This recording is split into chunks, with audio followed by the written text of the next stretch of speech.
Dear children, myself Gayatri, welcoming you for the first session of your Social Science Standard 9th.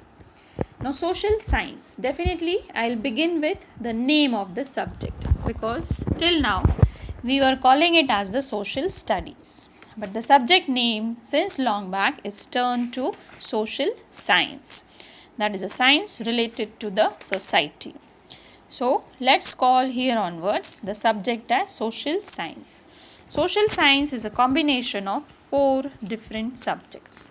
It has history, it has democratic politics, which till now you are studying as civics.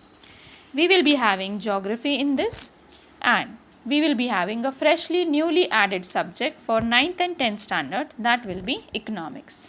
So, combination of four subjects along with one more subject, that is disaster management, which will be tested only through the projects. So, this complete 5 subjects package will be called as the social science. Let's get introduced ourselves with the textbook. The textbook says or called as Contemporary India Part 1. Part 2, obviously we are going to study in Standard 10. Now, as the name itself is very clear, Contemporary India. So, one good thing is that yes, we are going to just study about India. Till now, for geography subject, you are studying regarding the whole world, all the resources and all the details.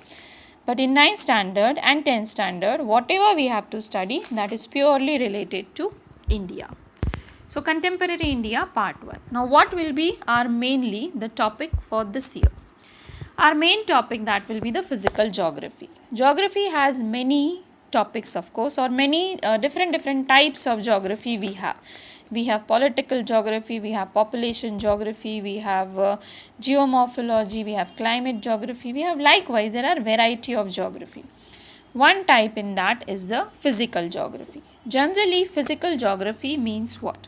Physical geography, it means whatever things we are seeing all around us, or from the nature, or from the land, from whatever the earth, whatever things which we can see, which we can touch, which we can feel, all those things are called as the physical geography. Here a picture, small picture, where you will be studying the landforms are there, the water bodies will be there. So likewise, the physical geography. And next year for Contemporary India Part 2, definitely we will study the Part 2 of this, which is fully based on the physical geography. To understand the 10th standard geography, there is utmost requirement of the base, that is of the physical geography. Now let's start with the textbook. We have altogether 6 chapters in this year, in which chapter 1 we will study India's size altogether. Size, that means how big India is area wise definitely, and its location. Its location in the world map on the earth's surface, and definitely because of the size and the location where whatever things has got affected, like the economy, the trade, the living style, the occupations, all these things. So that will be the chapter 1. Chapter 2, Physical Features of India, in which we will be studying mainly the landforms. Whatever landforms we have, landforms like mountains, plateaus, plains, deserts, all the things, physical geography part it is. Chapter 3, we will be studying drainage. Now, drainage here is fully related to the water bodies, the river system, the lakes and all. So, whatever water bodies in the form of rivers, lakes, oceans, we will be studying in this. Chapter 4, the climate of India. Yes, climate is also a part of the physical geography, as we get affected and we can feel the changes in the climate. So, climate will be the 4th chapter. We will be having natural vegetation and wildlife. Natural vegetation and wildlife, again the forested region which we are seeing and we find the changes in that. And at last, this is not of course the part of physical geography, it is a human geography, or you can also say it is a demographic geography. Demographic geography, it means related to the people of India. So when we study all the people of India as a part of population, or as a population, as a collective noun, this is called as the demographic geography. So regarding India's population, we will be studying all the details. Obviously, the order of chapter is very well planned. Unless and until we know India's size and location, we cannot study physical features. Similarly, unless and until you know the landforms, you cannot decide which directions the rivers might be flowing and all. So, river chapter followed by that. All these things, they affect the climate also, and finally climate affects the natural vegetation and wildlife, and all these 5 affects the population. So let's begin with our first chapter, and that is India's size and location. We will be doing an introductory part of this chapter today. India's size and location. This is a world map. In the world map you will see, of course, world map, but it is in the form of globe it is given. The globe, when it is flattened, it will look like this. And this is made with the help of many vertical and horizontal lines you will see, and because of that itself you will find all the places are correctly located and they are correctly shaped also. So yes, with the grid or with the network of latitudes and longitudes, we have tried to create or make the correct location of the particular country. We can see the position of India in this map.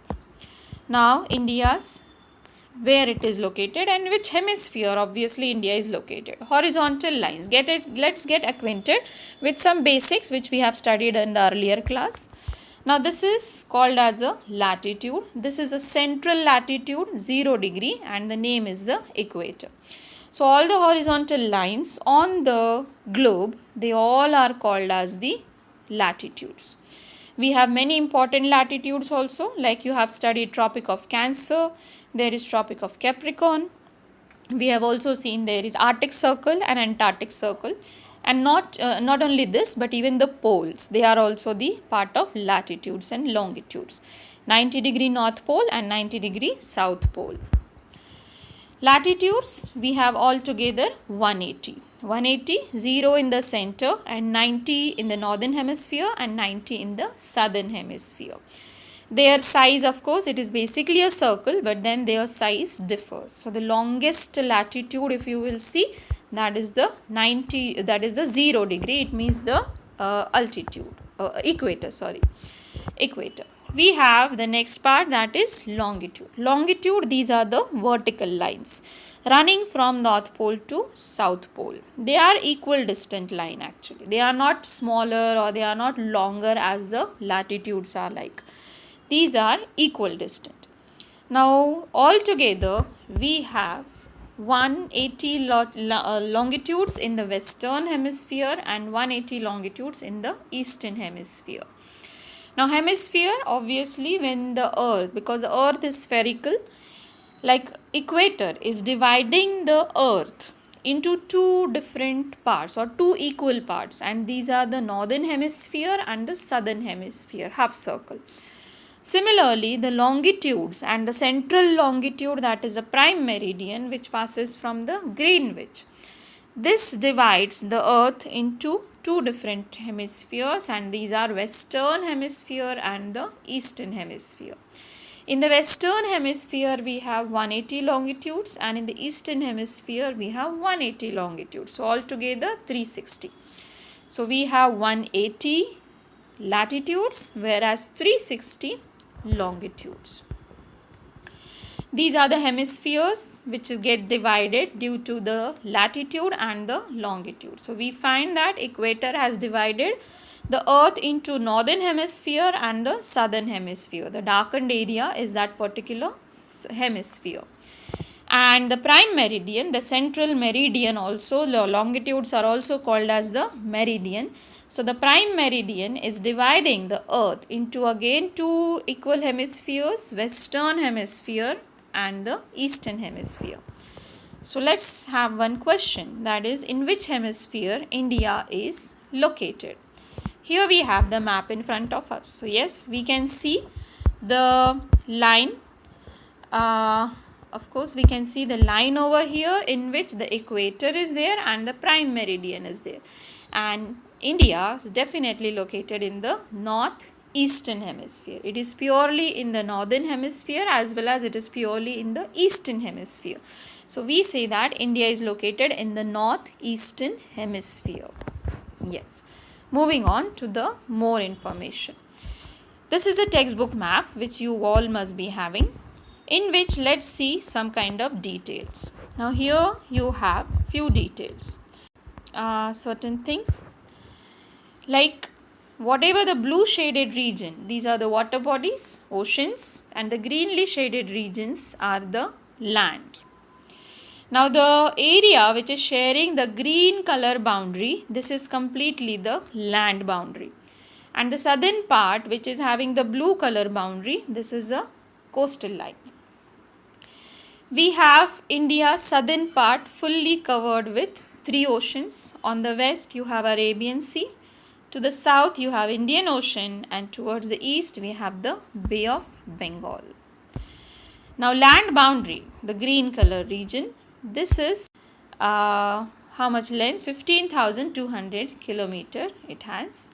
India has the coastal line, that means including Andaman and Nicobar and Lakshadweep also, it is 7,516.6 kilometer. Yes, we have to learn these. Now the last point says that from 22 degree north, now 22 degree north, north is an indication of latitude, because north will tell you that it is northern hemisphere. Similarly, if it is written after any degree south, it means that particular latitude is in the southern hemisphere. If anything is having an indication of east, that means that particular degree or longitude is located in the eastern hemisphere. And if any particular longitude is written as W, so it means it is located in the western hemisphere. That's how we come to know that which latitude is lying in which hemisphere. So here 22 degree north. Now India is located in the northern hemisphere. So somewhere around, of course, actually you will see on the side they have given the latitudes, the horizontal line 20, 24, 32 likewise. So somewhere wherever the 22 degree must be there. From there you are having the shape of India, of course, narrowing down. It is turning into a triangular shape actually. It means it is becoming narrow. So this part we will be studying more about this within few minutes, of course. Some more details. Now India's latitudinal and longitudinal extent. Moving back to the map again. Now India is definitely located between few latitudes and few longitudes. Latitude, the horizontal lines. You will see at the tip of India, bottom, it is written 8 degree 4 minutes. That line which is given over there, that is read as minutes, because each degree is having the division of 60 minutes. Like in 1 meter you have the centimeters as the division. Here with the latitudes and longitudes, the internal division is called as minutes, and they are always 60. Obviously the half of it will be 30. It will be not half as your centimeters and all, right? So here our southernmost latitude, India starts from 8 degree 4 minutes north, and it covers the distance, that means it is located, the northernmost latitude is 37 degree 6 minutes north. Coming to the longitude, western side, where you can see the Gujarat. Now Gujarat, the vertical lines now you have to see. So the longitude, India is located between these two longitudes. The westernmost longitude is 68 degree 7 minutes, obviously east, because India is located in the east. And whereas in the Arunachal Pradesh side, the longitude where India is ending, that is 97 degree 25 minutes, obviously east. So this is called as the extent of India. That means India has been extended, or India is extended between this latitude to that latitude, and similarly India is extended between this longitude to the another longitude, and this is called as the latitudinal and longitudinal extent. Here we have in front of us latitudinal extent. You have to learn it by heart. 8 degree 4 minutes north to 37 degree 6 minutes north, and longitudinal extent 68 degree east, 68 degree 7 minutes east to 97 degree 25 minutes east. Let's do one exercise. Let's find how many longitudes and latitudes India is covering. If I try to find the difference between these, I find that our latitudinal extent is almost 30, approximate of course it is, and even longitudinal extent also it is 30. Now if I apply the maths formula over here, that if our length and breadth is equal, then what should have been the shape of India? So the shape of India we should have the square, but we find here that it is not square. Now I will drag your attention towards one more thing here. Here you will find the lines are there on the map which is showing you north-south distance. It is 3214 kilometer, whereas west to east distance is 2933 kilometer. It means our north-south extent is longer than east to west. Now here the question comes, why it is so? If the latitudes are also 30, longitudes are also 30, then why India's north-south extent is longer and the east-west extent is shorter? So you have to think on this. And the question is there in the chapter, of course, that look at the figure 1.3, that means the same map which we have seen just now. So even though our extent is 30, but why the east-west extent appears smaller than the north-south extent? Reason we have that is altogether you have latitudes less in number. 180 latitudes are only there. Whereas longitudes you are having 360. Now longitude spell the 8 it has become instead of R, so sorry for that. So here you have 360 longitudes. It means that longitudes, even if we are covering 30, but they are very closely located. So 30 very closely located is a smaller distance, whereas latitudes they are bigger. The distance between them is very broad. If you are covering broadly divided latitudes 30, that distance is more. And the third point, distance per latitude is more than distance per longitude. If you have a doubt in this, we will be studying about this more. If you have not understood, you can put the question afterwards in the group. Now the next topic. We have one more important, of course, latitude which is passing through India, and that is Tropic of Cancer. Now Tropic of Cancer, the degree is 23.30 minutes north, of course. And Tropic of Cancer is dividing the country into two equal parts. You will see southern part and the northern part. And when the Tropic of Cancer passes through India, it is covering few states, and these are those states which are actually getting crossed by the Tropic of Cancer. We have Gujarat, Rajasthan, Madhya Pradesh, Chhattisgarh, Jharkhand, West Bengal, Tripura and Mizoram. These are altogether 8 states from where the Tropic of Cancer passes through India. We have some more feature, of course. This is physical map of India. Earlier was the political map of India. Here you will see that as per the textbook they have given that India has many physical features. It is bounded by, you will see the darkly shaded part, that means the Himalayan mountains totally on the northern side. And then we have oceans, of course. We have oceans, we have Himalayan oceans, we have the ranges in them. So of course regarding this we are going to study in detail in our next chapter definitely. Now the last thing, as I said to you, that the southern part which is getting triangular. India is a triangular shape in the southern part. As I told you, we will be discussing about it more.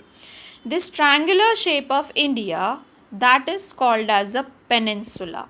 Now what is peninsula? A piece of land almost surrounded by water from 3 sides definitely, which is or maybe it might be projecting out into a body of water like a peninsula. You will see that India's southern part is 3-sided covered with land, and it is getting narrowing. It is narrowing down basically. And hence this section we also called as the peninsular India also. And at the last, for today's topic, India's size. Definitely regarding India's size, what do we know? The very first point, we have a vast country. How much vast? So this is our area, 3.28 million square kilometer. We have the area of such a huge country. 3.28 million square kilometer is our area. How much is that as compared to the world? So whatever land you have in the world, so out of that land, 2.4% of land is with India. And lastly, India size wise is the 7th largest country of the world. You have this graph, of course, in which they have shown the first 6 bigger countries area wise than us. First is Russia, the biggest size wise, then followed by Canada. We have USA, then China, Brazil, Australia, and then on 7th number we have India. So India is the 7th largest country. So what we have learned today, a brief. India is a vast country. We are located in the northeastern hemisphere. We studied India's latitudinal extent 8 degree 4 minutes north to 37 degree 6 minutes north, and the longitudinal extent 68 degree 7 minutes east, and it is 97 degree 25 minutes east. Tropic of Cancer, it passes through India. We have seen the states also. The area of India is 3.28 million square kilometer. The area, that is percentage, in percentage we have 2.4% of land with us. India, 7th largest country in the world.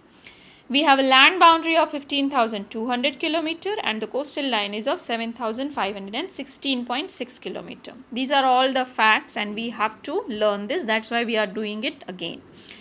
Southern part of India, as it is surrounded by 3 oceans, it is called as peninsula, or it is also known as Peninsular India. And lastly, India is bounded by the Yangfold mountain of the Himalayas in the northwest, north and the northeast. This is just the introduction they have given in the chapter. So you all will be going through the chapter, you will read this section and I will be giving you an assignment to do.